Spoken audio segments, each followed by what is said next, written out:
Nous ne sommes pas tous appelés, en tant que croyants, d'être un Joseph ou un David. Tu sais, tu souffres un peu, mais ensuite tu es béni extraordinairement. Ou comme Daniel. Oui, beaucoup d'épreuves régulièrement, mais à chaque fois, il s'en sort. Sauf qu'on oublie que pour tous ces Daniel, il y a des prophètes comme Jérémie. Mais Jérémie a été mis en prison, il a été maltraité, il a vu la destruction de Jérusalem autour de lui, et ensuite il a été kidnappé et amené en Égypte par force. Ou Ézéchiel. Dieu a littéralement mis sa main sur lui pour le garder par terre pendant plus d'1 an pour souffrir des péchés des autres tout en mangeant du pain fait sur du fumier humain. Ou Amos.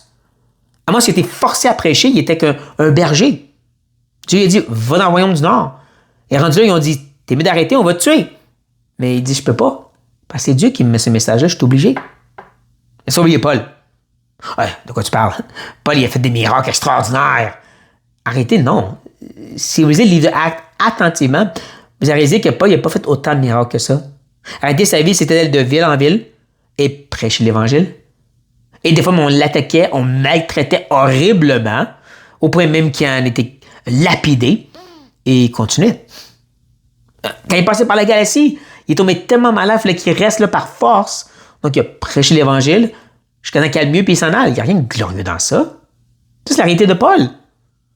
Et c'est lui qui a dit aux gens de Philippe que Dieu nous a fait la grâce, la faveur imméritée, non seulement de croire en son Fils, mais de souffrir pour lui. Ça, c'est la réalité. Une réalité qu'on a besoin de se rappeler. Nous, ici en Amérique du Nord, on est tellement concentrés sur nos petits nombris, cette idée que notre souffrance va amener quelque chose, qu'on oublie que l'histoire chrétienne et nos frères et sœurs à travers le monde présentement, c'est de la souffrance, par-dessus d'autres souffrances et de pertes, puis ensuite ils meurent.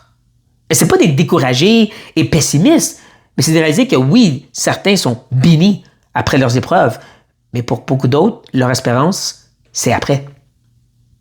C'est qu'est-ce qui vient dans l'au-delà. Pour l'église de Smyrne, tu sais, les 7 églises d'Apocalypse, l'église de Smyrne se fait dire par le Seigneur, je sais qu'il vous souffre. Et devine quoi? Vous souffrez encore plus. Et ensuite, certains vont mourir, mais je vous attends de l'autre côté avec une couronne de vie. C'est peut-être ça, frères et sœurs. Soyons rappelés que c'est ça la vie chrétienne. Jésus l'a dit, un disciple, il faut qu'il soit prêt à mourir. On a besoin d'un petit rappel, je me crois, frères et sœurs.